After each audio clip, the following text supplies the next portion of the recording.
The granite headstones stood like sentinels against the Montana dawn. Two graves side by side on the hill behind the house. The larger stone read Margaret Ann Coulter, 1855 to 1882, age 27. The smaller, heartbreaking in its simplicity, Baby Coulter, born and died December 3rd, 1882. Ethan Coulter knelt in the snow between them, 36 years old, but his eyes held the weariness of someone twice that age. 3 days of stubble darkened his jaw. A heavy coat of tan leather did little against the bitter cold. The temperature had dropped to 15 degrees below zero overnight, and the wind carried the promise of worse to come. 5 years. 5 winters since he'd buried his heart on this hill. He stood slowly, knees protesting. His breath formed clouds in the frigid air. Behind him, 640 acres of snow-covered land stretched toward the Tobacco Root Mountains. The Coulter Ranch, built with his own hands. Every timber, every nail, every board cut and placed with dreams of a family that would never come. The house waited below, large, empty, cold despite the fire he'd banked before climbing the hill. He'd built it for children's laughter, for the sound of small feet on wooden floors, for a wife singing while she cooked. Instead, it held only silence and the ghost of what might have been. Ethan walked down the hill with the measured pace of a man who had nowhere to be. No one waiting. Nothing but routine and the slow passage of days that all looked the same. Inside, the house told its story in absence. The main room held a massive stone fireplace, 8 feet wide, but only one chair sat before it. A Winchester rifle rested on the mantel next to a Colt revolver. No photographs, no decorations, just function and emptiness. The kitchen held a cast-iron Monarch range stove that could feed a dozen people. One plate sat in the drying rack. One cup, one fork, one knife, one spoon, one tirosin. The dining room table stretched 8 feet long with 6 Windsor chairs arranged around it, but only one showed signs of use. The others gathered dust, waiting for guests who never came. Upstairs, 4 bedrooms stood with doors open like mouths frozen in silent screams. The master bedroom held a bed 6 feet by 6 feet, but only one side showed the depression of use. In the smallest room, a cradle sat under the sheet, hand-built from walnut wood, never used, gathering dust like a monument to hope that died before it could breathe. Ethan went through his morning routine without thought. 6:15, coffee brewed from Arbuckle's brand, 25 cents a pound. 6:30, out to the barn to feed 6 horses. 2 Appaloosas, 3 quarter horses, 1 massive Belgian draft horse named Goliath. 7 o'clock, milk from 2 Jersey cows. 7:30, checking the north fence line where 40 feet needed repair before the next storm. The work kept him moving. Movement kept him from thinking. Thinking led to remembering, and remembering led to the bottle he kept hidden in the barn, and the bottle led nowhere good. At 10 o'clock, Sheriff Tom Dawkins rode up on a bay gelding, steam rising from the horse's flanks despite the cold. "Ethan?" "Tom." The sheriff was 55, weathered by Montana winters. In the weight of keeping peace in a town that mostly kept itself, he didn't dismount. Bad news was easier to deliver from horseback. "Storm's coming. Biggest one in 10 years, the Bureau says. Going to hit tonight." Ethan glanced at the sky. Gray clouds building in the northwest, moving fast. "Got wood and food for 2 weeks. That's not why I'm here." The sheriff pulled his pipe from his pocket but didn't light it. "Afternoon train's bringing a widow. Got 3 young ones with her. No money, no place to go." "Not my concern." "Didn't say it was." Tom replaced the pipe without lighting it. The cold was too bitter for that luxury. "Just thought you should know. Seeing as how you're stuck in town, same as the rest of us, if this storm hits before you get back." Ethan turned away, back to the fence post he'd been setting. Obliged for the warning. The sheriff sat his horse a moment longer. Barometer's dropping fast. 29.2 this morning. 28.7 when I left town. Snow will be 3 feet deep before midnight. He turned his horse. "Don't go out if you don't have to." Ethan watched him ride away. Then he looked at the fence, at the work that needed doing, at the supplies he could get in town now, or do without for 2 weeks. The choice made itself the way choices always did when you were alone. Practical decisions based on practical needs. He saddled Goliath, the draft horse built for pulling heavy loads through deep snow. Better to have the supplies and not need to risk the storm later. By noon, he was on the trail to Silver Creek, 15 miles through country he knew like the lines on his own hands. The town appeared where the valley widened, sheltered by hills on three sides. Population 217, according to the last census. One main street with false-fronted buildings trying to look more substantial than they were. Miller's General Store, Crawford Bank and Trust. The Blackwood Hotel, Dr. Martin Bennett's office. The Silver Creek Community Church. And the train station, where the Denver and Rio Grande Western Railway stopped twice a week, bringing supplies, news, and occasionally people who didn't know any better than to come to a place like this. Ethan tied Goliath outside Miller's and went in to buy supplies. 50 pounds of flour for $1.50, 10 pounds of bacon at 80 cents, 5 pounds of coffee for $1.25. He paid with silver dollars. Counted them out on the counter without comment. Abigail Ashford stood at the fabric counter, watching him with the particular expression of someone who'd once offered something valuable and had it rejected. She was 61, wealthy by Silver Creek standards, with a face that had once been handsome but had hardened into permanent disapproval. Ethan remembered the dinner invitation 2 years ago, the careful seating arrangement that put him next to her daughter Margaret, same name as his dead wife, which had felt like an omen. He'd declined as politely as he knew how, not looking for company, not looking for anything. 6 months later, Margaret Ashford had run off with a traveling salesman, leaving scandal in her wake. Mrs. Ashford blamed everyone, especially men who didn't appreciate what was offered. She turned away when their eyes met. Some wounds never healed, some just festered. At 2 o'clock, the train arrived, a Baldwin locomotive burning coal pulling 4 passenger cars. The conductor called, "Silver Creek, 10-minute stop," and passengers began to disembark. Most were familiar faces, ranchers coming back from Helena, merchants returning from supply runs. But one woman stood out, not because she was a stranger, but because of the desperation that clung to her like a shroud. Eliza Hartwell was 30 years old, though the journey had aged her, auburn hair falling loose from pins that had given up their fight.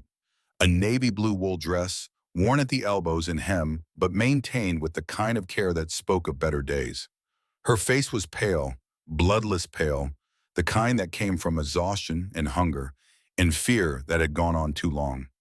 3 children clung to her skirts like survivors clinging to driftwood. The oldest was a boy, 9 years old, wearing a jacket 2 sizes too small. His eyes burned with the kind of anger that came from watching your world collapse and being too young to stop it. His name was Daniel, though no one in Silver Creek knew that yet.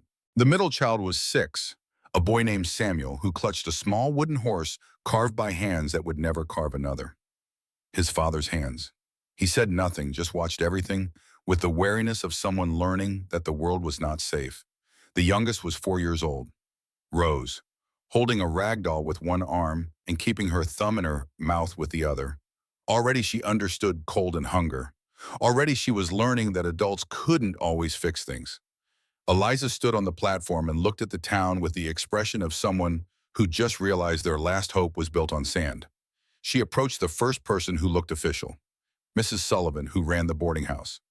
"Please, I need a room, just for tonight." Mrs. Sullivan looked her over with the practiced eye of someone who knew the difference between paying customers and problems. $2 a night, cash up front. I can pay tomorrow. I can work until then. Cleaning, cooking, anything. Tomorrow's not today. Next. Eliza tried the hotel. Henry Blackwood, cousin to the town's wealthiest rancher, stood behind the desk with arms crossed. "The Blackwood Hotel isn't for the likes of you." Daniel stepped forward, young voice cracking with desperation. "We have money coming. We just need to wait for—" "I don't deal in promises, boy. Move along." Dr. Martin Bennett saw the scene from across the street. A good man, 50 years and, who delivered half the babies in the county and tended to more wounds than he could count. He started toward them. "Ma'am, I might know someone who could—" Mrs. Ashford appeared beside him, her voice cutting. "Martin, don't you dare. She's one of those mail-order brides gone wrong. You help her, you're just encouraging more to come." Dr. Bennett hesitated. 1 second, 2 seconds. The moment stretched and broke. He stepped back. A crowd gathered the way crowds do when there's drama and someone else's misery to observe. 18, 20 people forming a loose circle, not helping, just watching. The whispers started. Scandalous, showing up with 3 children and no husband. Probably ran off on her. Or worse. Eliza tried again, voice growing thinner. Please, anyone. We just need somewhere warm for the night. Rose tugged at her mother's skirt. Mama, I'm cold. I'm so cold. Eliza knelt down, trying to shelter her daughter from the wind, from the stairs, from the reality that was crushing down on them. I know, sweetheart. Mama will fix it, I promise. Daniel's voice came hard and bitter. Too old for 9 years. How, Mama? How will you fix it? Nobody wants us. Samuel spoke for the first time, tears sliding down his cheeks. I want Papa. Where's Papa? The crowd watched. Nobody moved. Nobody helped. This was entertainment. This was something to talk about over dinner. This was someone else's problem.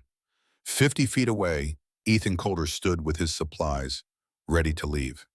He'd heard the commotion, heard enough to know what was happening, heard enough to know it wasn't his business. He took one step toward his horse. Another, the voice in his head was familiar. Cold. Practical. The voice that had kept him alive for 5 years. Walk away. You learned this lesson 5 years ago. Caring hurts, loving kills. You've got your own troubles. 4 steps, 6 steps, 8 steps. Every man had limits. Every man had to draw lines. He'd drawn his line 5 years ago on a snowy hill, and he'd lived by it ever since. 10 steps, 12 steps. Behind him, a small voice cut through the wind. Rose, crying harder now. Mama, wake up! Don't leave me like Papa! Ethan stopped. That voice, that terror. He knew that terror. He'd felt it in his own throat 5 years ago, standing over 2 graves, begging Gwen or fate, or whatever was listening to bring them back. Don't leave me. He turned around. Eliza Hartwell had collapsed. One moment standing, spine straight through sheer will. The next moment crumpled in the snow, like a puppet with cut strings. The children were screaming, all 3 of them, a chorus of fear that should have moved someone, anyone in that crowd. No one moved. Ethan moved. He pushed through the circle of watchers, their faces blurring into irrelevance, dropped to his knees beside her in the snow, checked her pulse first, 110 beats per minute, racing with stress and shock. Skin cold to touch, dry, dehydration, pupils dilated when he lifted her eyelid. Classic shock response. Ma'am, can you hear me? Her eyes fluttered open. Brown eyes, honey-colored even in distress. Confused, frightened, trying to focus. My children, they're here. They're safe. Daniel appeared, positioning himself between Ethan and his siblings. Small body, big responsibility. Don't touch her. Ethan met the boy's eyes, held them, saw himself 15 years ago, trying to protect a mother who was dying by inches, failing because 9 years old wasn't old enough to fight the world. What's your name, son? I'm not your son. I'm Daniel. Daniel. Good name. Ethan kept his voice level. No threat. No pressure. I'm Ethan. I need your help getting your mother somewhere warm. Why? What do you want from us? The question hung in the frozen air. Everyone watching wanted to know the answer to that. What did the hermit of Silver Creek want with a destitute widow and 3 children?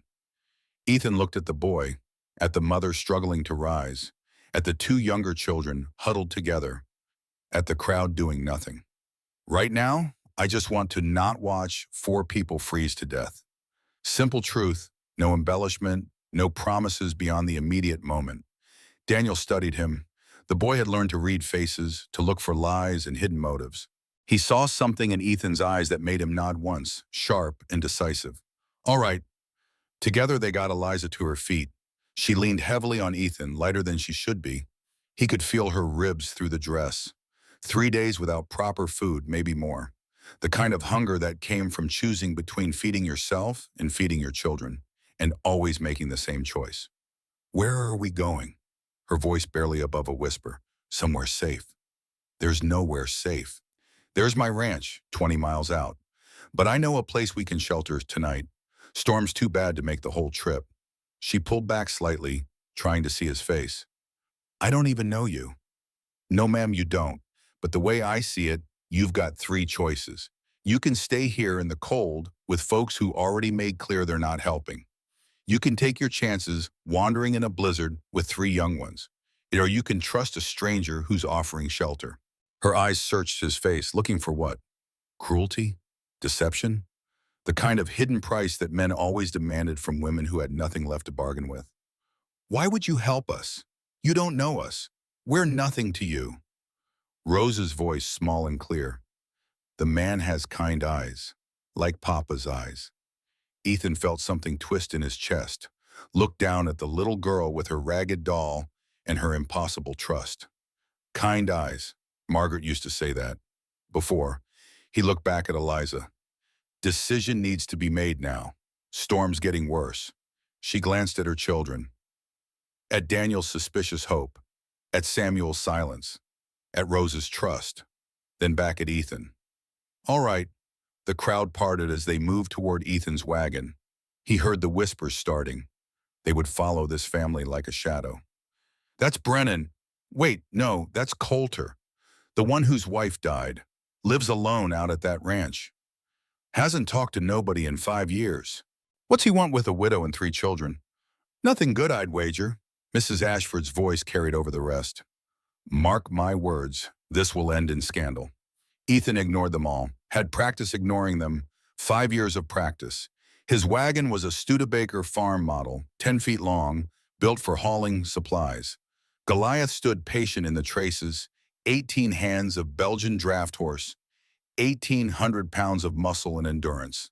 The kind of horse that could pull through anything. Ethan helped Eliza into the wagon bed, then lifted the children up one by one. Daniel climbed in on his own, too proud to accept help. Samuel went quietly.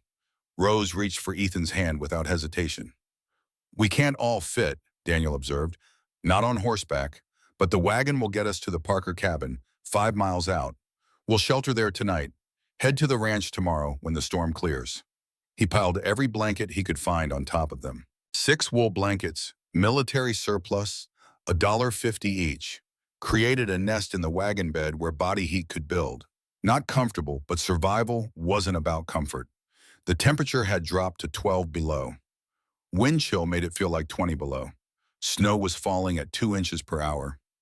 Visibility dropping fast. Ethan climbed onto the driver's seat and took up the reins. Behind him he heard Eliza's voice, directed at him but meant for the children. We're grateful, Mr. Coulter? Truly. Ethan. A pause, then softer. Thank you, Ethan. The wagon lurched forward.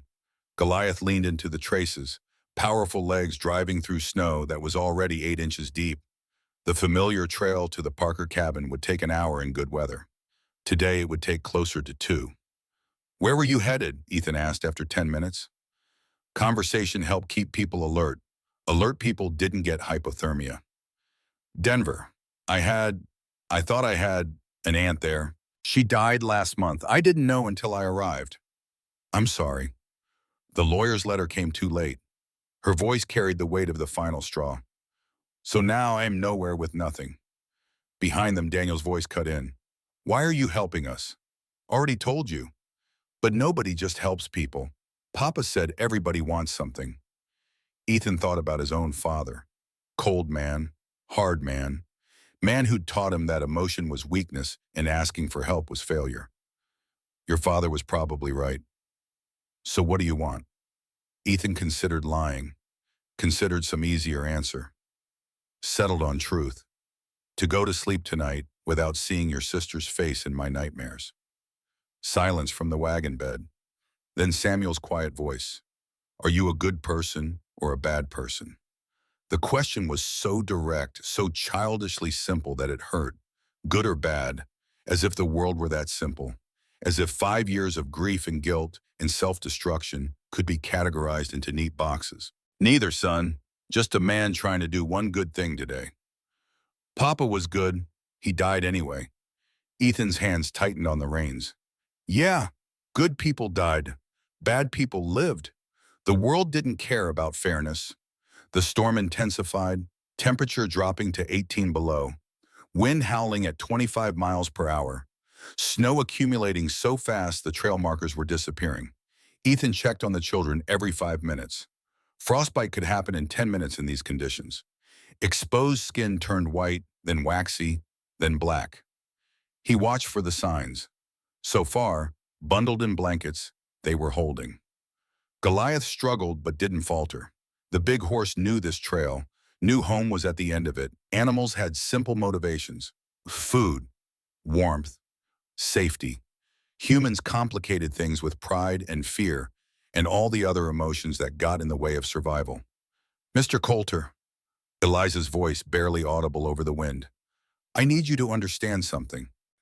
Ma'am, I have nothing to give you, no money, nothing. I'm not asking for payment.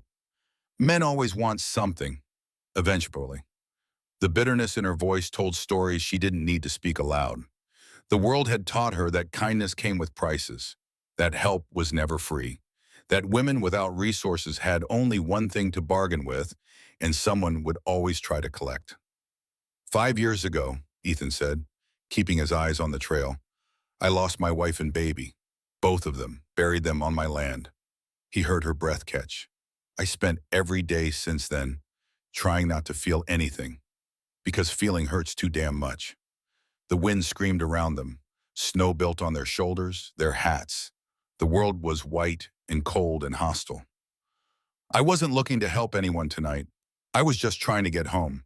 But then I saw you fall, saw your children crying, and I thought about what it would have felt like if someone had helped me when I was drowning. When everyone just walked by like I was already dead. He paused, made himself say it. So no, I don't want anything from you. I just couldn't watch it happen again. Couldn't watch another person go under while everyone stood around doing nothing. The wagon wheels creaked. Goliath's breathing was labored but steady. Snow kept falling. Thank you. 2 words, barely a whisper, but something in the way she said them made the cold feel less absolute. The Parker cabin appeared through the snow like salvation. Small structure, 12 by 14 feet, log construction with a sod roof and a stone fireplace. Ethan's father had built it 30 years ago as a line shack for checking fence in the far corners of the ranch. Ethan had maintained it. Never knew when you might need shelter. He reined in Goliath and climbed down. Stay put while I get the door open and start a fire. I can help. Daniel was already moving. No. Ethan's voice came harder than he intended, softened it. No, son. You stay with your mother and keep your brother and sister warm. I'll just be a minute. The cabin was 15 degrees inside. Dead cold but dry. Ethan worked fast. Had kindling ready, dry pine needles and bark strips stored in a tin, flint and steel, striking sparks. Matches were too precious to waste. Within 3 minutes, flames licked at split pine logs. Within 10 minutes, the temperature had risen to 35. Within 20, 50 degrees. Within 30, 65. Warm enough for children who'd been freezing. He went back for the family. Eliza was struggling to climb from the wagon, legs unsteady. Ethan reached for her. She hesitated. He saw the conflict in her eyes. Need warring with fear. Trust warring with experience. I'm not going to hurt you, Eliza. I swear it on my wife's grave. Something in her expression cracked. She let him lift her down, let him guide her through the snow to the cabin, let him settle her on the rough wooden bench near the fire. The children followed, Daniel herding his siblings with protective urgency. Inside the cabin, Rose's eyes went wide. It's warm. Her voice held wonder. Mama, it's warm. Yes, sweetheart. Eliza's voice trembled. It's warm. Ethan busied himself with practical matters, melting snow for drinking water. 5 pounds of snow made 1 pint of water. Basic survival math. Heating beans from a can he'd bought it in town. Pork and beans, 8 cents a can. Dividing the meager meal into 5 portions. About 4 ounces each. Not enough, but better than nothing. Daniel watched everything with suspicious attention. You're giving us your food. Sharing food with folks who need it. That's different. Very different. They ate in silence.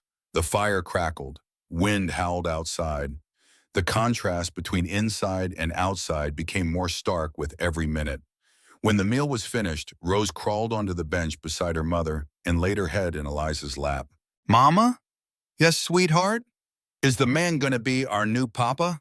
The question dropped into the room like a stone into still water. Ripples spread outward. Eliza's face flushed red. Daniel looked away. Samuel studied Ethan with solemn eyes. Rose, sweetheart, you can't just ask. Eliza's voice failed. But I want a papa. Daniel says papa's never coming back. But I want someone to keep us safe. And the man kept us safe from the snow. Ethan stood abruptly. I'll check the horses. He pushed out into the storm before anyone could speak. The cold hit like a physical blow. Temperature had dropped to 22 below. Wind chill at 35 below. Exposed skin would freeze in 5 minutes. He didn't care. Is the man going to be our new papa? 4 years old, just a baby. She didn't understand what she was asking. Didn't understand that some men were broken beyond repair. That some hearts didn't heal. That some losses were permanent. His mind filled with images he tried to forget. Margaret's face, round with pregnancy, laughing at something he'd said.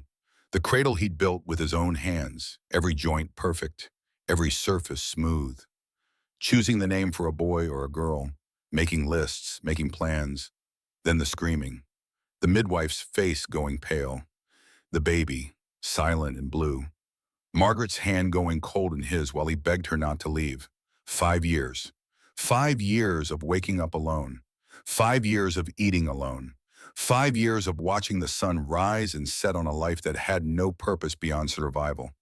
And now a 4-year-old girl with a ragged doll was asking if he could be her papa. The cabin door opened. Eliza stood there, arms wrapped around herself against the cold. You'll freeze. You will too. Just needed air. Ethan. She used his name like she'd earned it. Maybe she had. Look at me. He turned. She stood in the doorway, fire lighted behind her, snow swirling around them both. I'm sorry about Rose. She's 4. She doesn't understand. I know.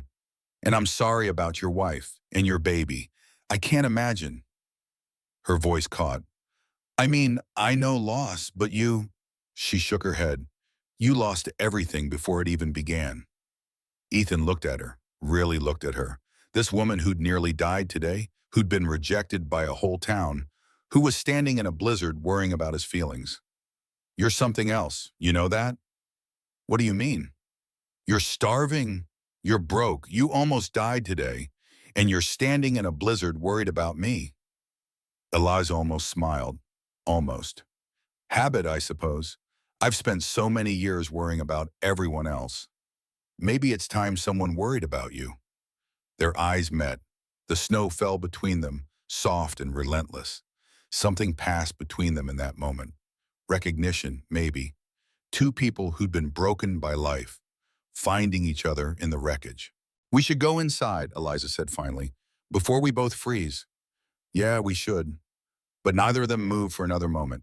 Standing in the storm, connected by nothing but circumstance and something neither of them had words for yet. Inside, the children had fallen asleep by the fire. Daniel with his arms around his siblings, still protecting, even in sleep.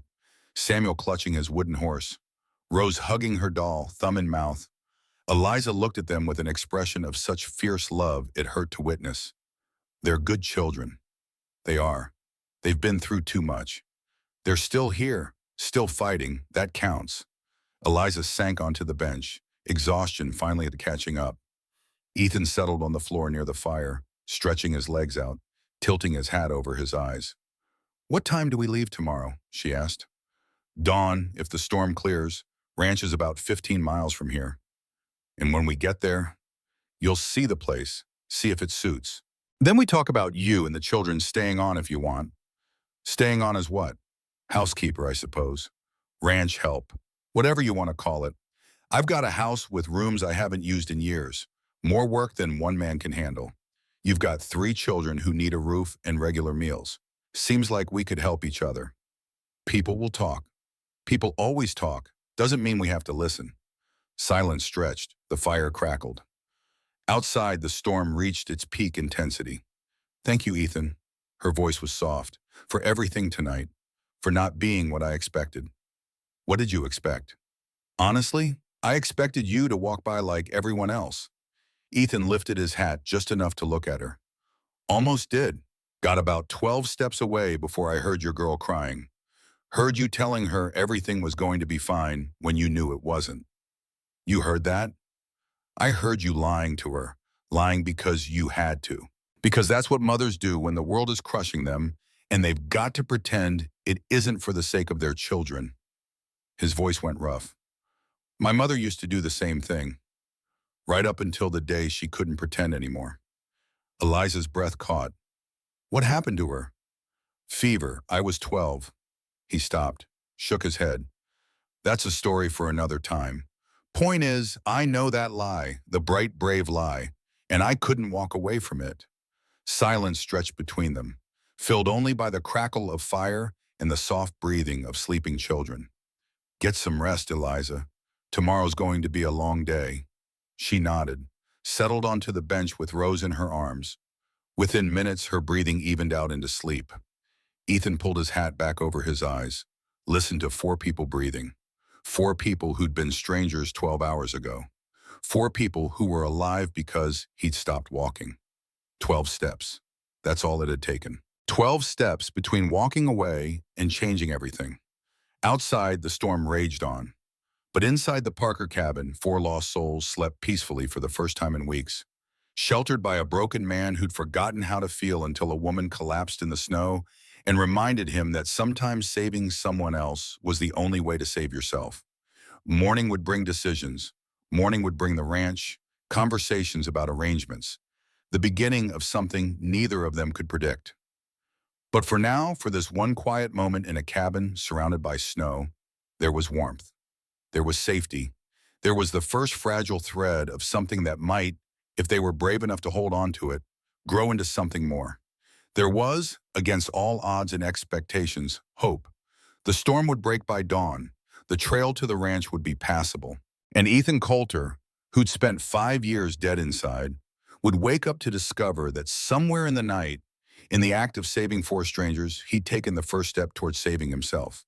He'd said he had room for 4. He hadn't known he was making a promise. Hadn't known those 5 words would echo through everything that came next. Hadn't known that room wasn't about space in a house or seats at a table. Room was about space in a heart that thought it was too broken to hold anything ever again. And as the fire burned low and the storm reached its crescendo outside, that heart, closed for 5 years, opened just a crack, just enough to let 4 people in, just enough to let hope back in with them. Dawn broke cold and clear. The storm had passed, leaving behind 14 inches of fresh snow and a silence so complete it felt sacred. Ethan woke first, the way he always did, internal clock pulling him from sleep regardless of where he'd laid his head. The fire had burned down to embers. The cabin temperature had dropped to 40 degrees. Time to rebuild the warmth. He added wood carefully. Dry pine caught quickly, flames building without smoke. Beside him on the bench, Eliza sat awake, watching her children with eyes that spoke of a sleepless night. Not from cold or discomfort, but from the vigilance of a mother who'd learned that safety was temporary and disaster always waited. How long have you been up? Ethan kept his voice low. A while. I don't sleep well anymore. Haven't since Marcus died. Your husband? Yes. She stroked Rose's hair absently. He was a banker in Philadelphia, very proper, very safe, or so I thought. Ethan busied himself with melting snow for coffee.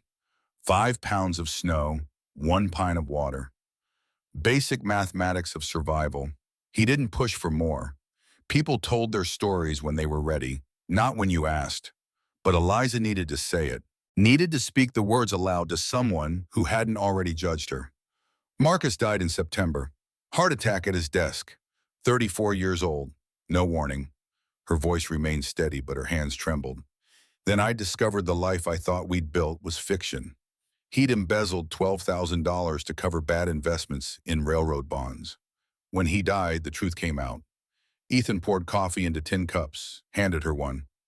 The bank took everything. Our house was worth $8,000. They sold it for $6,000. Furniture, $600. Savings, what little there was. His family disowned me. Said I must have known. My own family. She laughed bitterly. My parents were dead. My sister Martha refused to see me. said she couldn't be associated with the scandal. So you came west. I had an aunt in Denver. She'd left me a small inheritance when she died. Enough for train tickets and a week's lodging, I thought. But when I arrived, I learned she'd died bankrupt. The inheritance was a lie or a hope that never materialized. Eliza looked down at Rose sleeping in her lap. So now I have 3 children depending on me and 47 cents to my name. Ethan handed her hardtack and the last of the beans. She tried to refuse. He insisted. You can't take care of them if you're starving. I don't want to be a burden. Then don't be. Work. Earn your keep. That's what I'm offering, not charity. Work. She ate slowly, forcing herself to chew when hunger wanted to gulp. What kind of arrangement are you proposing exactly? I've got a ranch house. 4 bedrooms upstairs. Haven't been used in years. Kitchen big enough to feed a crew. More work than one man can handle.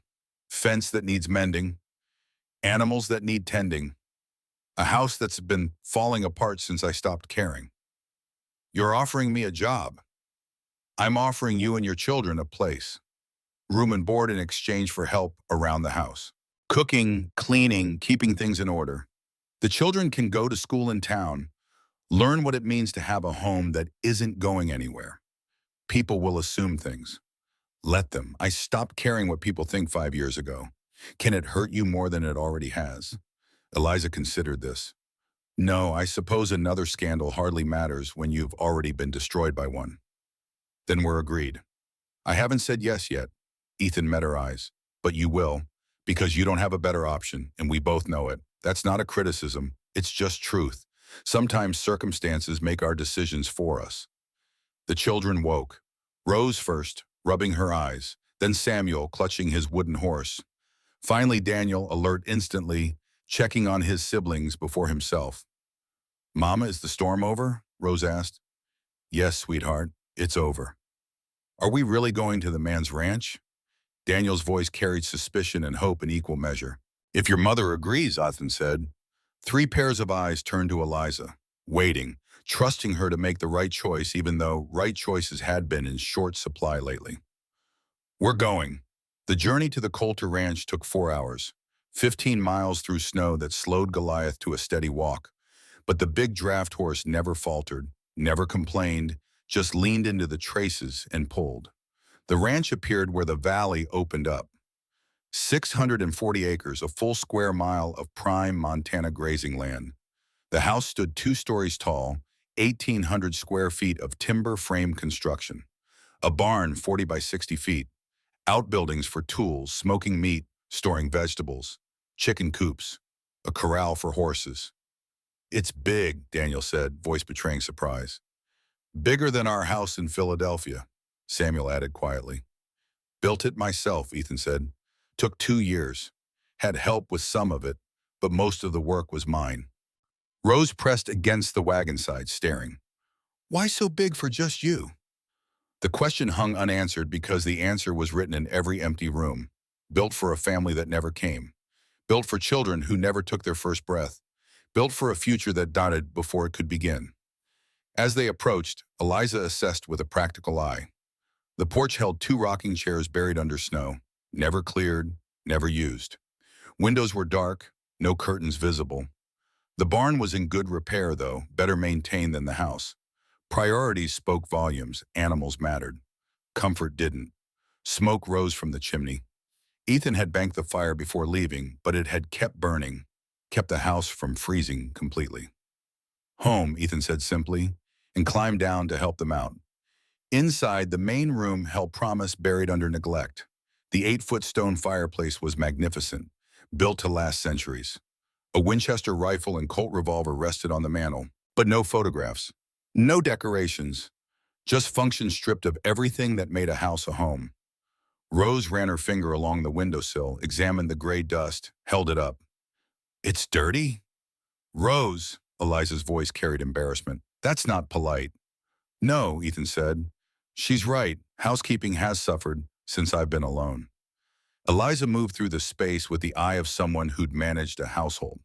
Kitchen held a Monarch range stove, excellent quality, but encrusted with grease and neglect. Cupboards half empty, disorganized, dishes piled in the sink. floor that hadn't seen a scrub brush in 6 months. But the bones were good. The potential was obvious to anyone who knew how to look. When was the last time these floors were properly scrubbed? Couldn't tell you. And the bedrooms upstairs? Haven't been in them in years. Eliza turned to look at him, and for the first time since he'd met her, she smiled. Really smiled. The expression transformed her face, chased away the exhaustion and fear, replaced it with something bright and determined. Well, Mr. Calder, it seems you really do need a housekeeper. She rolled up her sleeves. Show me the kitchen. Tomorrow. Today you rest. I need to feel useful. I need to do something. Tomorrow. His voice was firm but gentle. Today you let someone take care of you for once, praise. The children explored upstairs, choosing rooms. Rose wanted the one facing sunrise. Samuel picked the room overlooking the barn so he could see the horses.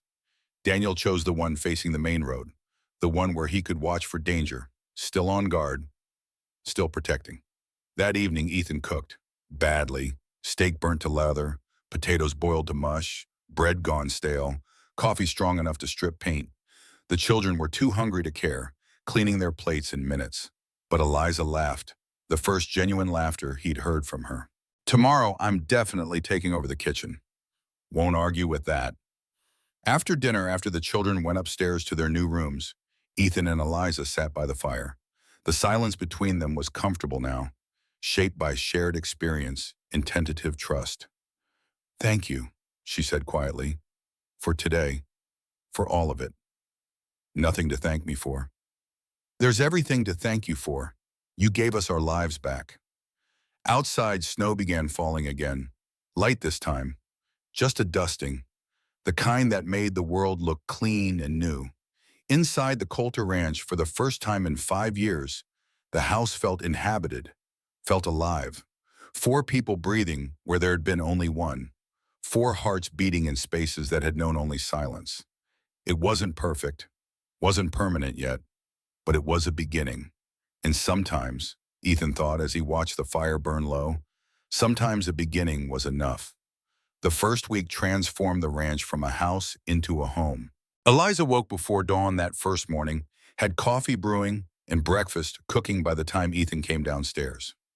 Real food, eggs scrambled perfectly, toast from bread she'd baked at 4 in the morning, bacon crispy instead of burnt, hash browns golden brown, the best meal he'd eaten in 5 years. You didn't have to, he said, sitting at the table that hadn't held a proper meal since Margaret died. Yes, I did. A house isn't a home until it's cared for.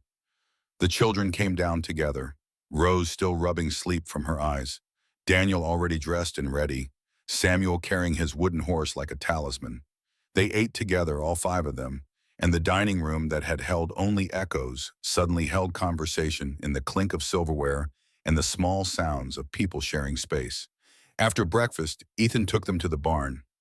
Teaching time, 6 horses occupied the stalls, 2 Appaloosas with distinctive spotted coats, 3 quarter horses, sturdy and reliable, and Goliath, the Belgian draft horse who'd pulled them through the storm. Each horse needed 10 pounds of hay and 2 pounds of oats daily, plus 10 gallons of water. The mathematics of ranching. Numbers that kept things alive or let them die. Can I help? Daniel asked, standing in the barn doorway.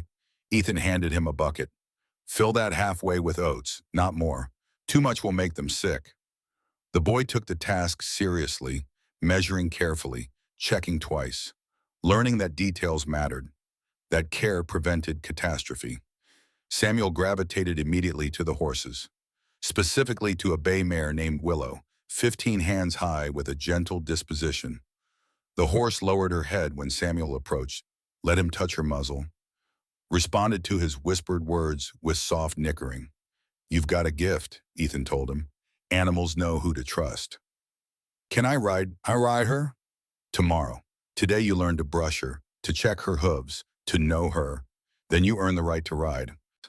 Rose wanted to collect eggs from the 30 chickens that roamed the yard.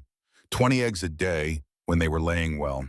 She approached the nest with gentle hands, cradling each egg like it was precious. Natural caregiving instinct. Some people were born with it. By the 3rd day, Eliza had attacked the house with systematic determination. Windows scrubbed until sunlight poured through glass that hadn't been clean in years. Floors scrubbed on hands and knees until beautiful oak emerged from under layers of grime. Curtains sewn from fabric she'd found in storage. 40 yards of calico that had been waiting for someone who cared enough to use it. She found Margaret's photograph in a drawer in the master bedroom. Wedding day, Ethan young and hopeful, Margaret radiant, the promise of future in both their faces. Eliza placed it on the mantel, face up where it belonged. Ethan came in from the barn and stopped, stared at the photograph he'd hidden 5 years ago, because looking at it hurt too much. I found it in a drawer, Eliza said softly. She was beautiful. She was. She'd want this house to be lived in, not entombed. Ethan nodded, couldn't speak. But something in his chest, something that had been clenched tight for 5 years, loosened slightly. On the sixth day, Sheriff Dawkins visited, tied his horse at the pun, approached the porch where Ethan was mending a chair. Ethan wanted to check on your guests. They're not guests, Tom. They're family now. The sheriff nodded slowly. Town's talking. Figured you should know. Let them talk. Abigail Ashford's been particularly vocal. Says you're living in sin. Says those children need proper supervision. Abigail Ashford needs to mind her own business. She's also spreading word that you're courting financial ruin. Says you'll lose the ranch within 6 months. Tom pulled out his pipe but didn't light it. That true? Got a balloon payment due in June, $3,000. You got $3,000? Not yet, but I've got time to find it. The sheriff nodded. Harrison Blackwood's been asking about Mrs. Hartwell, asking a lot of questions. Ethan's jaw tightened. Harrison should focus on his own affairs. Just thought you should know what you're up against. After Tom left, Ethan stood on the porch and looked at his land. 640 acres. Cattle grazing in the far pasture. Horses in the corral. The house behind him warm with life it hadn't held in years. And all of it, every bit of it, at risk if he couldn't raise $3,000 in 6 months. He'd worry about that later. Right now, Sunday was coming, and Eliza had made it clear they needed to go to church. The children need community, she'd said. The community didn't help you when you needed it. Then we'll show them we're not afraid. Sunday morning arrived cold and clear. They dressed in their best, which wasn't much. The children's clothes were too small, growing bodies outpacing worn fabric. But everything was clean, pressed, maintained with care. Dignity didn't require money, just determination. The wagon rolled up to the Silver Creek Community Church at 10 o'clock. Conversations stopped. Heads turned. The whispers started immediately. That's them, living in sin. Those poor children. Inside the church, the pews held empty spaces, but nobody moved to make room. Active avoidance, deliberate rejection, the kind of social cruelty that never required words. Dr. Martin Bennett broke the silence, slid over in his pew, made space. Mrs. Hartwell, children, please sit. Eliza's grateful smile spoke volumes. One person willing to show basic human decency, one person refusing to join the mob. Across the aisle, Mrs. Ashford glared at Dr. Bennett with the particular fury of someone whose authority had been challenged. Reverend Boshford Hayes was 62, weathered by time but not hardened. His sermon carried pointed clarity. Judge not, lest ye be judged. Matthew 7, verse 1. He looked directly at Mrs. Ashford. The Lord welcomes all who seek shelter in his house. Perhaps we should remember that love comes in many forms, that mercy is not weakness, that charity begins with seeing others as Christ sees them. After the service, as people filed out, Reverend Hayes approached. Mrs. Hartwell, welcome to Silver Creek. Pay no mind to those who forget Christ's actual teachings. They almost made it to the wagon, almost escaped without confrontation. Then Mrs. Ashford's voice cut through the morning air. Mr. Coulter, a word! The crowd sensed drama. 30 people stopped, turned, watched. Entertainment disguised as concern.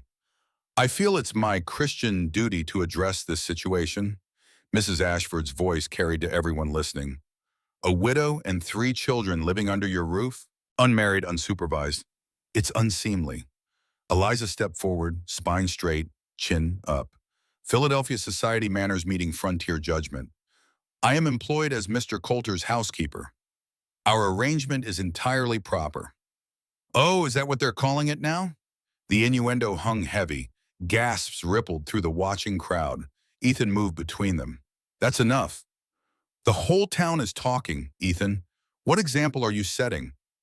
What kind of life can these children have, tainted by scandal? Their futures ruined by your selfish choices?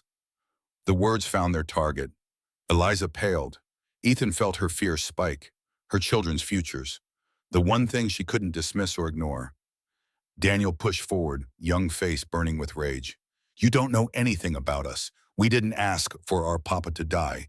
We didn't ask to be here. But we're not leaving. This is our home now. He ran toward the wagon, shoulders shaking. The crowd stood in uncomfortable silence. Some faces showed sympathy. Most showed judgment. A few showed satisfaction at the spectacle. Eliza turned to face them all. I have nothing to be ashamed of. Can any of you say the same? She walked away, head high, dignity intact even in defeat. They rode back to the ranch in silence. The children huddled in the wagon bed. Eliza stared at nothing. Ethan drove, hands tight on the reins, jaw clenched. At the ranch, Daniel disappeared into the barn. Eliza started to follow, but Ethan stopped her. Let me. He found the boy in the hayloft. Daniel was crying, trying to hide it, punching hay bales with small fists that couldn't hurt anything but himself. Daniel was crying, trying to hide it, punching hay bales with small fists that couldn't hurt anything but himself. Go away! Can't do that. I said go away. This is all my fault. Ethan climbed up slowly, sat beside him without touching. You're 9 years old, Dada. I'm almost 10. You're 9. And you know what 9-year-olds are supposed to do? They're supposed to be kids. Play, learn, make mistakes, not carry the weight of a whole family. But someone has to. Papa's gone and Mama's trying, but she can't do everything, and I'm the oldest, and I should be able to. The words dissolved into song. All the weeks of holding it together, of being strong, of pretending to be a man when he was still just a boy. Finally breaking. Ethan let him cry. Sometimes crying was the bravest thing a person could do. When the storm passed, Ethan spoke quietly. My father died when I was 12. Fever took him, left me and my mother alone. She worked herself to death trying to keep the farm. I was 15 when we buried her. Daniel looked up surprised. I made mistakes, lots of them. Got angry, stayed angry for years. Then I met Margaret. She taught me that anger is just fear wearing a mean face. Were you afraid when your wife died? Terrified. Still am, some days. Of what? Of caring about someone again? Of losing them again? Of all this mattering? He gestured around. But you helped us anyway. Yeah, I did, because being afraid and being brave aren't at opposites. Being brave means doing the thing even when you're scared. Daniel leaned against Ethan's shoulder. First physical affection, first trust. They sat in silence while the sun moved across the sky and the world turned, and somewhere, slowly, healing began. 6 weeks after the church incident, spring was beginning to thaw the Montana snow. Ethan went to town for supplies. At Crawford Bank and Trust, the manager pulled him aside. Ethan, we need to discuss your loan. I'm current on payments, barely, and the balloon payment is due June 15th, 4 months from now, $3,000. I thought I had 6 months. The paperwork says 4. If you can't pay, the bank will foreclose. You know that. Ethan knew, had known all along, deep down, just hadn't wanted to face it. Harrison Blackwood has offered to buy your ranch, multiple times, $5,000. Not interested. That's generous money, Ethan, more than fair. It's my home. It's going to be the bank's home if you can't pay.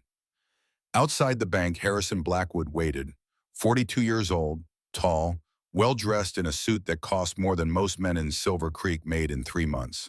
Widower, wealthy, owner of the Triple B Ranch, 2,500 acres of prime land. Ethan Coulter, haven't seen you in town for months. Harrison, heard interesting news. You've taken in a widow and her children? News travels.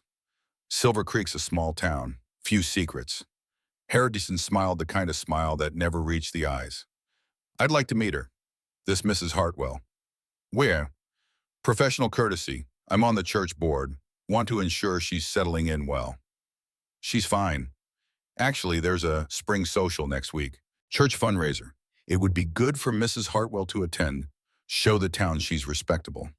Ethan wanted to refuse, but refusing would insult the church, and that would hurt Eliza more than attending would. I'll ask her. Harrison's smile widened. Excellent. I look forward to making her acquaintance. The spring social filled the church hall with 60 people, food, music, and the particular energy of small-town social gatherings. Eliza wore her best dress, the same navy blue she'd worn on the train, but freshly pressed. The children wore clothes slightly too small but scrupulously clean. Harrison Blackwood approached within 15 minutes, smooth, charming, practiced in the art of making good impressions. Mrs. Hartwell, Harrison Blackwood, I've heard so much about you. He bowed slightly, European manners designed to impress. Mr. Coulter has spoken of you. Somewhat, I'm sure. Eliza's voice carried polite distance. The whole town speaks of you, actually. A woman of such refinement in such reduced circumstances. It's quite remarkable. I'm quite content with my circumstances, Mr. Blackwood. Of course, but surely you miss the comforts, the stability, a woman of your background, your education. Philadelphia society must seem very far away. Eliza felt the trap closing, the subtle interrogation disguised as interest. That was another life, Mr. Blackwood. I'm building a new one here. But need it be so austere? Surely you deserve better than... He glanced across the room at Ethan. Well, better. Ethan saw Eliza's discomfort from 30 feet away, saw Harrison moving too close, talking too much, the predatory interest barely disguised. He crossed the room. Excuse me, Harrison. Rose is asking for her mother. Rose was fine playing with a Chinese girl named Sarah Chen, whose family ran the laundry, both outsiders finding each other. Thank you, Eliza whispered as they moved away. What did he want? I don't know, but he made my skin crawl. Harrison watched them leave. Then he smiled and called for attention. The room quieted. Friends, I have exciting news to share. I'm donating $500 to the church building fund. Applause, appreciation, Harrison basking in approval. And I'm offering employment to any widow or disadvantaged woman in our community. The Triple B Ranch always has room for those willing to work honestly. He looked directly at Eliza, the implication crystal clear. Come work for me. Leave Ethan. Choose wealth over poverty. Mrs. Ashford's voice rang out. How generous, Harrison. Such Christian charity. Others nodded, murmured agreement. Harrison Blackwood, pillar of the community, showing what real men did for women in need. Ethan simply took Eliza's hand. First time in public. A statement without words. They walked out together. In the wagon heading home, Eliza spoke quietly. He wants to court me, doesn't he? Ethan's hands tightened on the reins. Seems like it. What should I do? What do you want to do? Long pause, then, I want to stay with you, with our family. Our family. First time she'd said it, the words hung in the air between them, meaning more than either was ready to acknowledge fully. Then that's what you'll do. 3 weeks after the social, on a perfect spring morning, Samuel begged to climb to the hayloft. Ethan had told him dozens of times to avoid the east side where boards had rotted through. Samuel promised, genuinely intended to obey. But there was a bird's nest on the west side, a robin and 4 babies. Samuel leaned close to see them better. The board beneath him, weakened by winter moisture, cracked without warning. 15 feet, the distance between life and potential death. Ethan was in the corral 60 feet away when he heard the scream. A child's scream, high and terrified, cutting through the morning like a knife. He ran faster than he'd run since the day Margaret went into labor, legs pumping, heart hammering, mind blank with fear. Samuel lay in the remains of a small hay pile, unconscious, left arm bent at an angle that made Ethan's stomach lurch, blood streaming from a 3-inch gash on his head. Not moving. Samuel, Samuel, can you hear me? The boy's eyes fluttered but didn't focus, pulse racing at 140 beats per minute, breathing shallow, pupils unequal, one dilated. Head injury, serious, possibly critical. Rose appeared in the barn doorway, screaming, Samuel fell! Samuel fell! Mama! Mama! Eliza ran from the house, saw her son in Ethan's arms. Her face went death white. Oh God, oh my God, not again. Please not again. She fell to her knees beside them. Ethan's mind shifted into crisis mode. Training from years of ranch work, from treating injured animals, from the brutal education of frontier life. Stop the bleeding. Check for internal injuries. Get to a doctor. 20 miles to town. Every second counting. Daniel, he barked the order. Get blankets and water. Now. The boy moved instantly, no hesitation. Eliza, listen to me. We're taking him to Dr. Bennett. I need you to hold him in the wagon. Keep pressure on his head. Don't let go no matter what. I won't let go. They loaded Samuel into the wagon bed on a mattress. Eliza climbed in, cradled his head in her lap. Daniel brought blankets. Rose stood crying, confused, terrified. I want to come, Daniel said. No, I need you here. Man of the house while we're gone. Take care of Rose. Can you do that? Daniel's eyes filled with tears, but he stood tall. I can do it. Ethan drove like a man possessed, 20 miles at dangerous speed over rough roads. Each bump made Samuel moan. Each mile felt like 10. Eliza sang a lullaby, voice breaking on every note. Hush, little baby. Don't say a word. Mama's going to buy you a mockingbird. Samuel stirred. Mama, it hurts. I know, sweetheart, I know. We're almost there. Papa? Eliza's sob caught in her throat. Papa's in heaven, baby, but you're staying right here with Mama. The last 10 miles, Samuel stopped responding. His skin went cold and clammy, shock deepening, pulse weakening. Ethan, you have to go faster. Ethan was already pushing Goliath beyond what was safe. The big horse gave everything, lungs heaving, flanks foaming, but never stopping. Memories flooded back. The labor that went wrong, a son who never drew his first breath. Margaret slipping away despite every desperate plea. 2 lives lost in one terrible night. Not again. Please, God, not again. He hadn't prayed in 5 years. The words came anyway, raw, desperate, bargaining with a God he wasn't sure existed. Take anything else. Take the ranch. Take everything. Just don't take this boy. Don't do this to her. To them, please. They reached Dr. Bennett's office at sunset. Ethan didn't stop the wagon properly, just leaped down and pounded on the door. Bennett! Martin, now! The door opened. Dr. Bennett in shirt sleeves, surprised, then alarmed. Good God, what happened? Fell 15 feet, head injury, broken arm, maybe internal damage. Bring him in, quickly. 20 minutes of examination, 20 minutes that felt like 20 hours. Liza refused to leave Samuel's side. Ethan paced the hallway, each step a prayer he didn't know how to voice. Please, the word repeated in his mind like a heartbeat. Please, please, please. The examination room door opened. Dr. Bennett's face was exhausted, but showed a slight smile. He's going to be all right. Ethan's knees nearly buckled. He caught himself on the wall. Concussion, grade 2, serious but not life-threatening. The arm is broken in 2 places, but I've said it. Should heal fine. No internal bleeding that I can detect, but I want to keep him overnight for observation.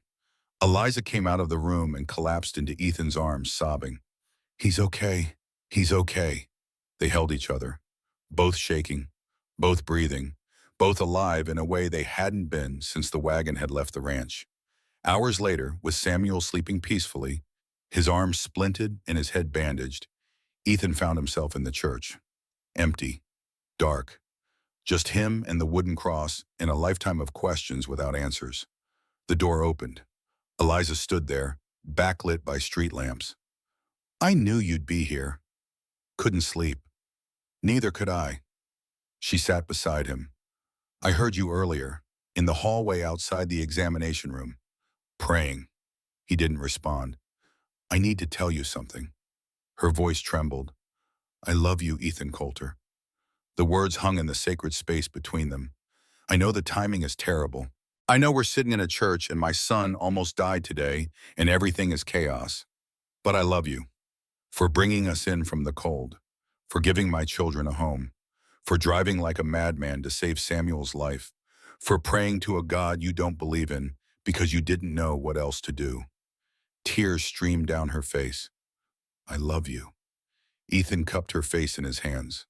I love you too. I've loved you since the moment you collapsed in that snow.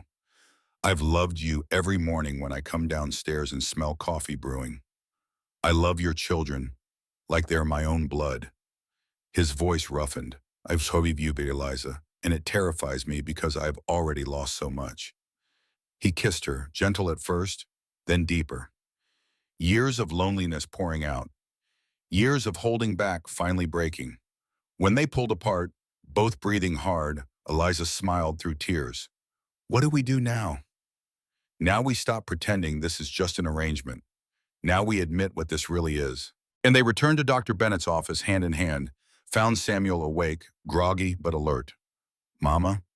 I'm here, sweetheart. Did I fall? You did, but you're going to be fine. Samuel saw Ethan. Did you catch me? Not fast enough. I'm sorry. It's okay. Willow's going to be sad I can't ride for a while. Both adults laughed, relief and exhaustion and something like joy mixing in the sound. Then Samuel asked the question that changed everything. Ethan, are you going to marry Mama? Both adults froze. Because Daniel says you love her, and Rose wants you to be our papa. And I think if you married Mama, she wouldn't cry at night anymore. Ethan looked at Eliza, saw hope and fear and love all mixed together in her eyes. I would very much like to marry your Mama, he said. If she'll have me, Samuel smiled. She'll have you, we all will. Outside the window, the Montana night stretched vast and star-filled. Inside a doctor's office in Silver Creek, a family that had been broken began to truly heal. Not through blood or law or any formal ceremony, but through choice, through love, through the willingness to say yes when life had given them every reason to say no. The trials weren't over. Harrison Blackwood still circled like a predator. The financial crisis loomed. The town's judgment remained. But tonight, none of that mattered. Tonight, two people who'd thought they were too broken to love again discovered they'd been wrong. And three children who'd lost one father found another who chose them not because he had to, but because he wanted to. In a small room in a frontier town, hope returned, and morning would bring a proposal, a ring, a promise, and everything that came after. Samuel's recovery took 3 weeks. 3 weeks of careful watching, of gradual healing, of a 6-year-old boy learning patience the hard way.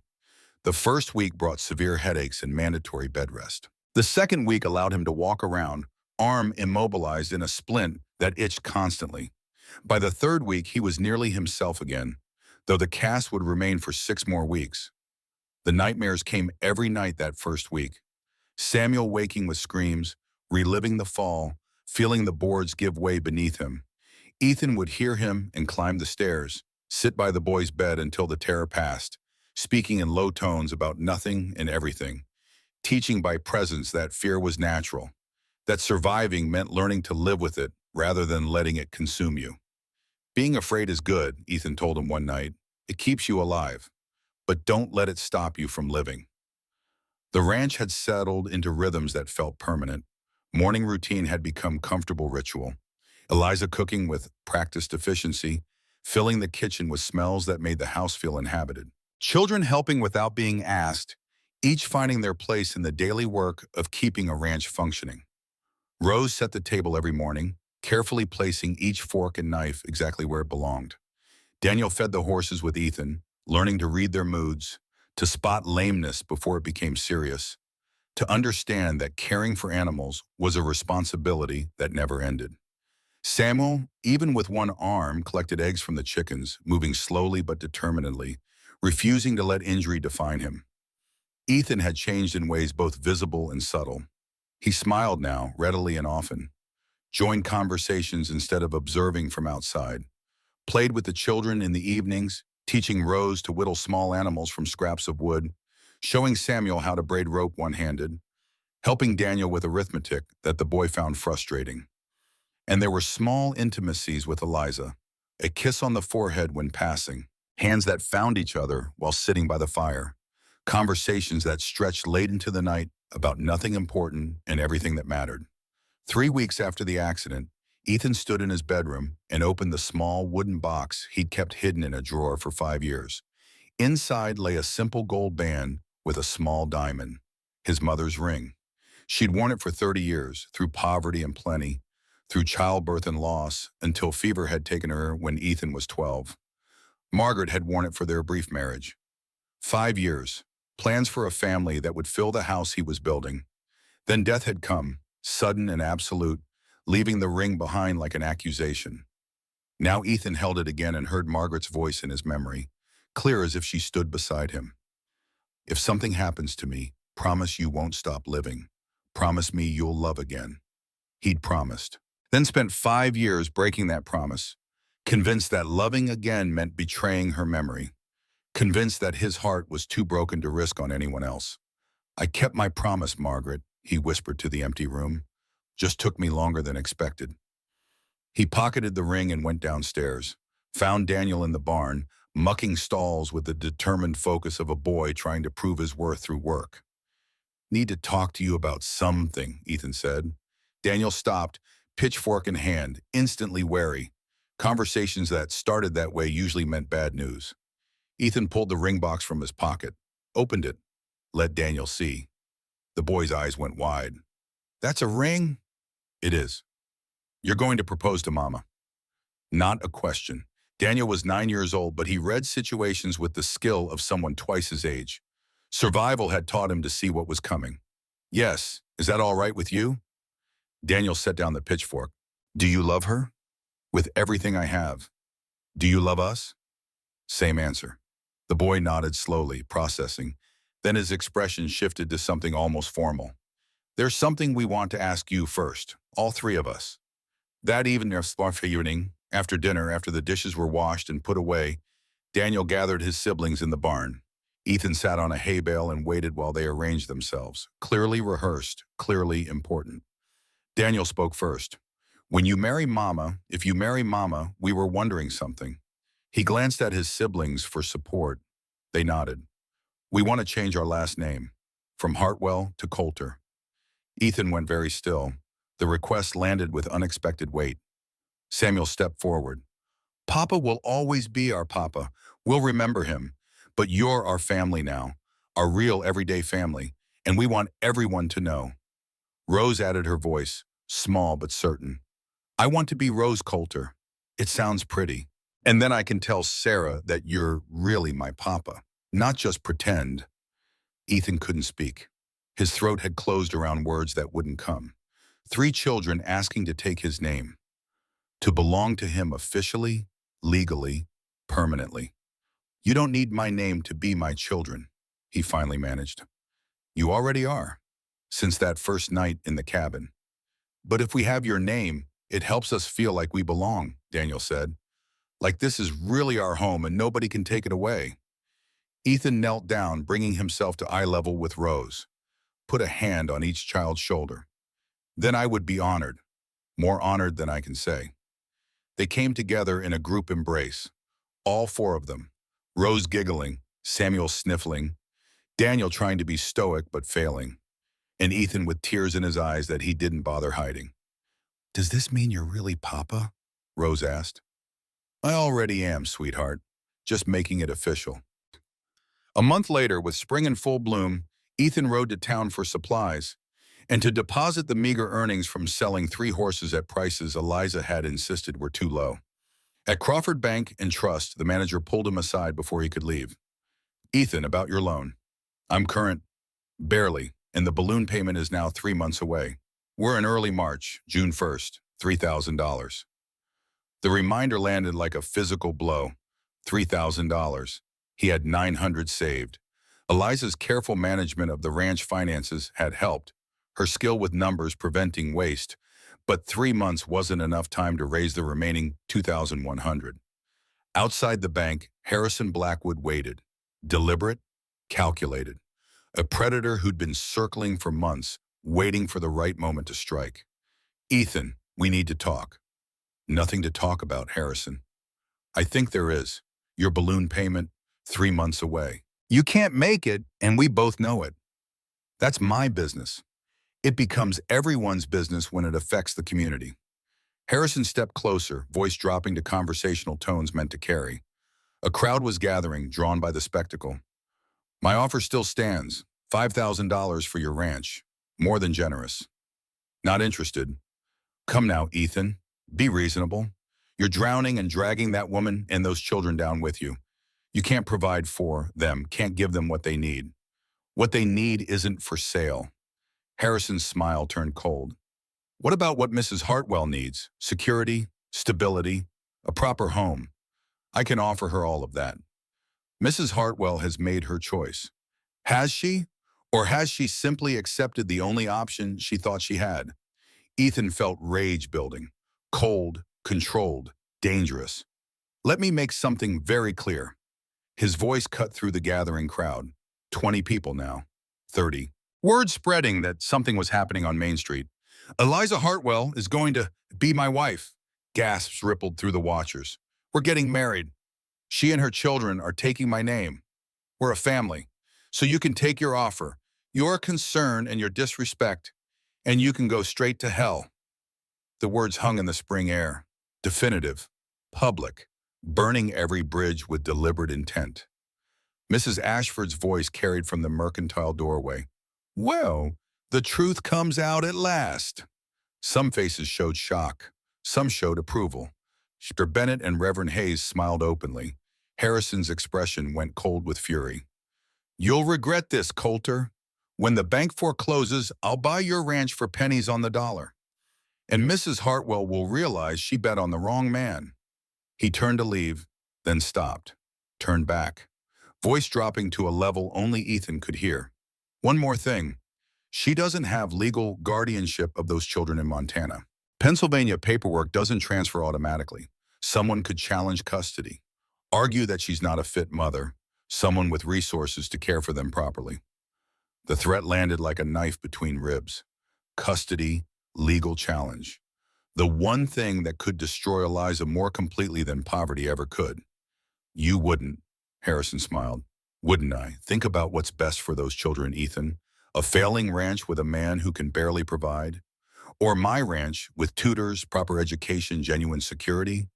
He walked away, leaving Ethan shaking with rage and fear in equal measure. Across the street, Eliza stood frozen. She'd heard everything. Heard Ethan's public declaration. Heard Harrison's threats. Their eyes met across the distance. Reverend Hayes appeared at Ethan's shoulder. That took courage. Or stupidity. Sometimes they're the same thing. The Reverend smiled. You asked me about marriage last week. Still interested? More than ever. Good, because your future wife just heard every word you said. And unless I'm very mistaken, she's about to cross this street. Eliza came to him in front of everyone, took his hands in hers. You meant that? What you said? Every word. Then yes. I haven't asked yet. Then ask. That evening, Ethan prepared the porch with care. 2 chairs positioned to catch the sunset. Wildflowers in a jar, picked from the meadow beyond the barn. The ring burning in his pocket like a coal. The children hid upstairs, watching through the banister. This was their doing as much as his.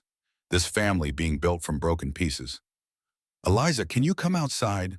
She followed, curious, and stopped when she saw the setup. What's this? I wanted to talk to you, properly. They sat. Ethan took her hands. The words he'd rehearsed fled, leaving only truth. When you came here 3 months ago, I was dead inside. I'd spent 5 years punishing myself for Margaret's death, for the baby's death. Convinced myself that caring about anyone was just asking for pain. He stood, pulled her to her feet. Then you collapsed in that snow. Your daughter cried, and something in me broke open. Or maybe it woke up. He dropped to one knee, heard the children squeal silently upstairs. This was my mother's ring. She wore it for 30 years, threw everything life threw at them. She told me once that love isn't about never hurting. It's about finding someone worth hurting for. He opened the box. The diamond caught the sunset light. You're worth it, Eliza, you and your children. Will you marry me? Will you be my wife? Will you let me be a father to your children? Eliza's tears came immediately. Yes, yes, Ethan Coulter, 1,000 times yes. The ring slid onto her finger like it had been made for her. He kissed her, deep and passionate, and the children burst onto the porch cheering. Rose launched herself into Ethan's arms. We're getting married. We are. Does this mean you're really Papa now? The words, spoken to his face for the first time, hit Ethan like a physical blow. Papa. Not Ethan. Not Mr. Coulter. Papa. I already am, sweetheart, just making it official. 2 weeks later, Ethan and Eliza sat at the kitchen table late at night, papers spread between them, numbers that wouldn't add up no matter how many times they tried. Loan due June 1st, $3,000. Current savings, $900. Projected income, next 6 weeks, $400 maximum. Shortfall, $1,700. We're not going to make it, Eliza said quietly. There has to be a way. I've been looking at the numbers for weeks. There isn't. Not unless we sell half the cattle at a loss, and even then we'd barely scrape through. Ethan stared at the papers. 5 years of work, 2 years of building. Everything he'd created about to be taken by the bank and sold to Harrison Blackwood at auction prices. I won't let him have this place, Ethan said. I won't give him that satisfaction. Then we need help. Eliza pulled out a new piece of paper, showed him calculations he hadn't seen before. I've been talking to people, Bennett, Reverend Hayes, some of the smaller ranchers. About what? About forming a cooperative. 6 ranches pooling resources, buying supplies in bulk, sharing equipment, better negotiating power when we sell cattle. She pointed to numbers. Dr. Bennett wants to invest $300 for a stake. Reverend Hayes has $200 in savings he's willing to commit. 3 other ranchers, smaller operations like ours, $500 combined. Ethan stared at the paper. That's $1,000. Plus our $900, that's $1,900. We'd still be short. But it's possible we could make up the difference. Sale of horses at proper prices, not the bargain rates I've been accepting. Extra work, something. It's not charity, Eliza said firmly. It's business. They get a stake in the cooperative. We all benefit from pooled purchasing power. It's smart economics. It's them saving us. It's them investing in us because they believe in what we're building here. She took his hand. Let them help, Ethan. You helped me when I needed it. Let someone return the favor. 3 days before the loan was due, they walked into Crawford Bank and Trust. Together, partners in every sense. Gerald Crawford counted the money with deliberate slowness. $3,000 exactly. Silver and paper currency, earned and borrowed and scraped together from 6 different sources. Well, he said finally, I'll be honest, I didn't think you'd make it. We had help, Eliza said, but we made it. Crawford stamped the papers, paid in full. Congratulations, Mr. and Mrs. Coulter. They weren't married yet, but the banker recognized reality when he saw it. Outside, walking down Main Street hand in hand, Eliza laughed for the first time in days. We did it. You did it. We did it. She squeezed his hand. Together. The wedding was set for 3 weeks later. Simple. Just family and friends in the Silver Creek Community Church. But the preparation revealed how much the town's attitude had shifted. Younger women offered to help with the dress, brought fabric, white cotton worth $3, precious in a community where every cent mattered. Mrs. Lee, mother of Rose's friend Sarah, offered her services as seamstress. I make, she said in careful English, gift for family. The fitting took place in the church hall. Eliza in simple white cotton, beautifully cut, perfectly fitted. Rose watched with wide eyes. Mama, you look like a princess. I feel like one, Eliza whispered, crying. Even Mrs. Ashford softened. Approached Eliza at the Mercantile one afternoon. Stiff, awkward, but genuine. Mrs. Hartwell, a word. Eliza braced for another attack. I was wrong about you. The words came hard, forced through pride and regret. I was projecting my own pain. My daughter left under scandal. I blamed everyone, especially myself. Mrs. Ashford, you don't have to. Watching you with those children, you remind me of her, strong, determined, refusing to let circumstances define you. Not quite an apology. but close. I wish you well. She left before Eliza could respond. The wedding day arrived clear and warm, late May in Montana, when winter finally released its grip and the world turned green.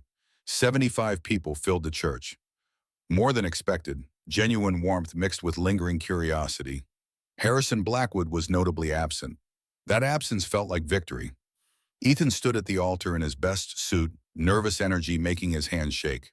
Dr. Bennett stood beside him, serving as best man in the absence of any family. "You're shaking," Bennett observed. "I'm terrified." "Of what?" "Of how much this matters, of how much I love her." "That's exactly how you're supposed to feel." Music started. Rose came first, scattering wildflower petals with solemn concentration. Samuel followed, carrying the rings on a small pillow, walking slowly and carefully. Then Daniel, walking beside Eliza, giving her away with Dr. Bennett. The boy wore a suit slightly too large, borrowed from someone in town, but his bearing was pure dignity. Ethan saw Eliza and forgot to breathe. She was beautiful. Not because of the dress, though it was lovely. Beautiful because she was happy, because she was safe, because she'd survived everything that tried to break her and come out stronger. Their eyes met, both smiled through tears. Reverend Hayes spoke with warmth and wisdom earned through decades of joining lives together. "We gather to unite Ethan Coulter and Eliza Hartwell in marriage. This union represents more than love between two people. It represents family built from loss, hope built from despair, life built from the ashes of death." The vows were traditional but felt newly minted. "I promise to be the husband you deserve and the father your children need," Ethan said. "I promise to be your partner in all things, in plenty and in want," Eliza replied. "Until death do us part."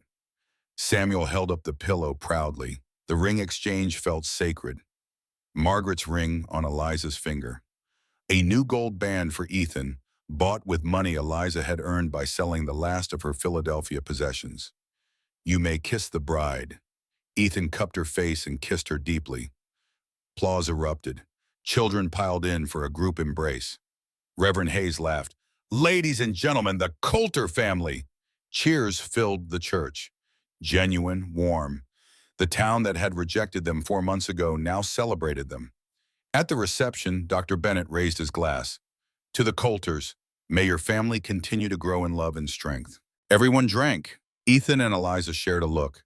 She was 2 months pregnant. They hadn't told anyone yet. That news would wait. 1 week after the wedding, Sheriff Dawkins rode to the ranch. His expression was grim. "Ethan, Eliza, I'm sorry about this." He handed over legal papers. Custody challenge. Harrison Blackwood petitioning the court for guardianship of Daniel, Samuel, and Rose Hartwell. Claims: unfit home, financial instability, endangered children. Better alternatives available. Eliza's face went white. "Can he do this? Can he take my children?" "Court will decide. Judge Morrison from Helena is coming. Hearing in 2 weeks. They're my children. I'm their mother." "I know, but Blackwood has lawyers. Money. And technically your Pennsylvania guardianship papers don't automatically transfer to Montana territory. There's a legal gap he's exploiting." After the sheriff left, Eliza collapsed into a chair. Ethan knelt beside her. "We'll fight this."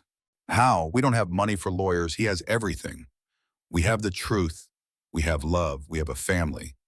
"That's not enough, not against money and lawyers and—" Her voice broke. "What if they take them? What if I lose my babies?" "That's not going to happen." "You can't promise that." "I can promise I'll fight with every respect I have, and I will not let Harrison Blackwood take this family apart." 2 weeks later, the Silver Creek courthouse filled with spectators. Judge Morrison, 68 years old and stern as granite, presided. Harrison's lawyer, Horace Pemberton, from Helena, expensive and experienced, presented the case methodically. "Your Honor, the facts are clear. Mrs. Coulter, formerly Hartwell, lived unmarried with Mr. Coulter for 3 months. Financial records show the ranch nearly foreclosed. The 6-year-old child, Samuel, suffered life-threatening injuries under their care. Mr. Blackwood offers education, stability, resources these children desperately need." Eliza sat beside Ethan, silent tears streaming. The children were in the courtroom despite objections. Judge Morrison had allowed it. saying they had a right to hear what was being said about their future. Pemberton was thorough, brutal, painting a picture of desperation and recklessness. When it was Ethan's turn to testify, Pemberton attacked immediately. Mr. Coulter, do you have training as a parent? No. Do you have the resources Mr. Blackwood has? No. Then why should this court leave these children with you? Ethan turned to look at Daniel, Samuel, and Rose, three faces watching him with absolute trust. Because I love them.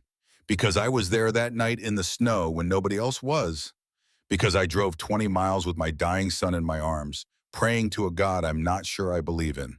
Because every morning I wake up, the first thing I think about is how to keep them safe, happy, loved. His voice strengthened. Money doesn't make you a father. Love does. Being there does. Choosing them every single day does. That's what makes a family. The courtroom went silent. Then Daniel stood.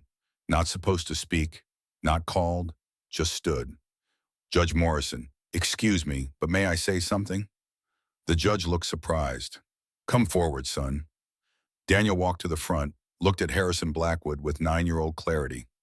Mr. Blackwood doesn't know my middle name, doesn't know I'm afraid of the dark, doesn't know Samuel loves horses or Rose has nightmares about Papa.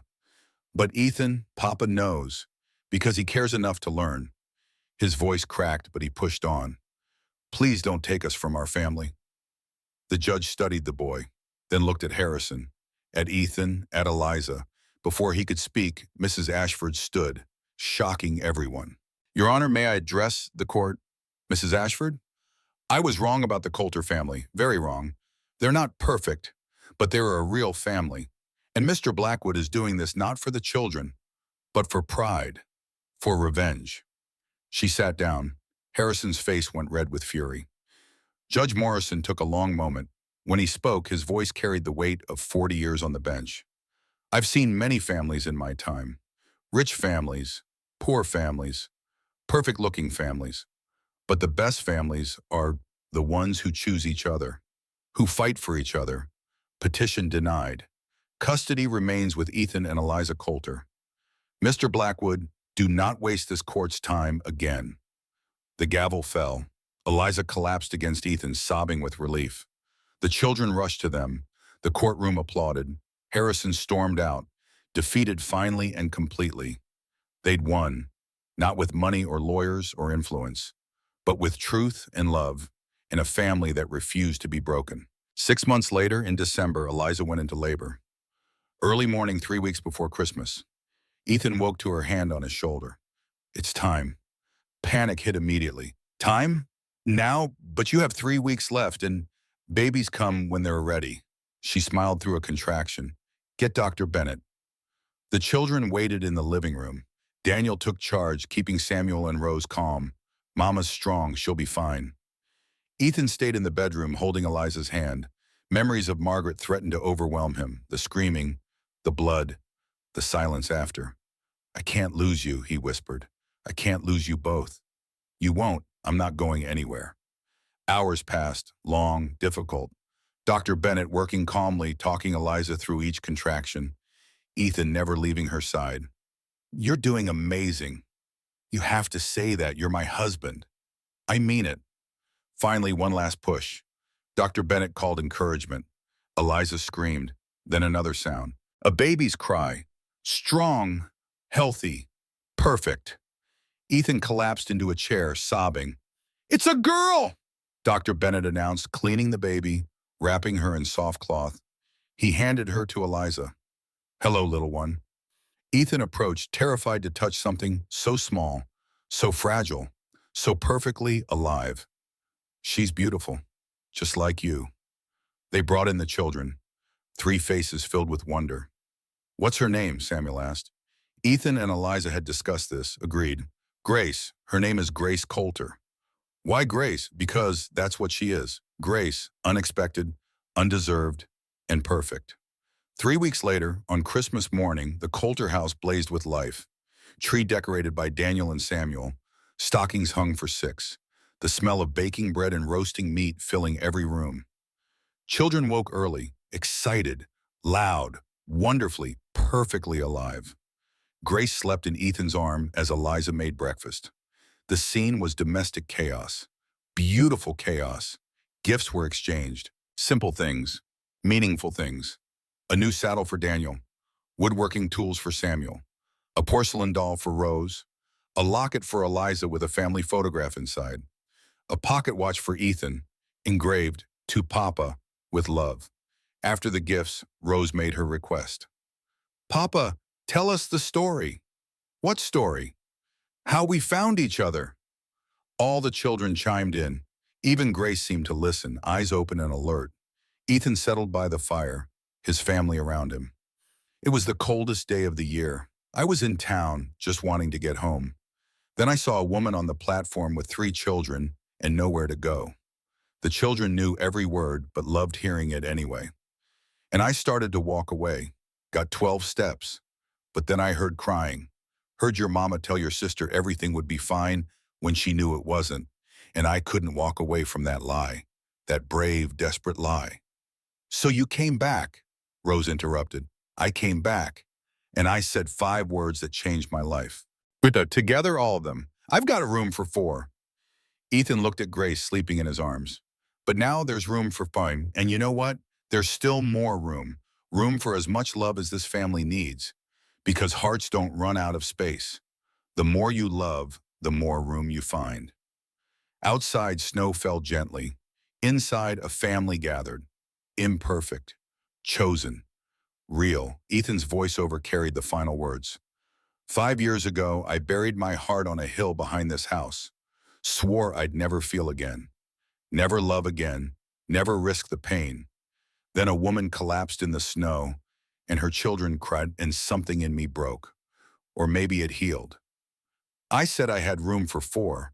Turns out I had room for so much more. Room for love. Room for family. Room for life. All I had to do was say yes." The camera pulled back from the window.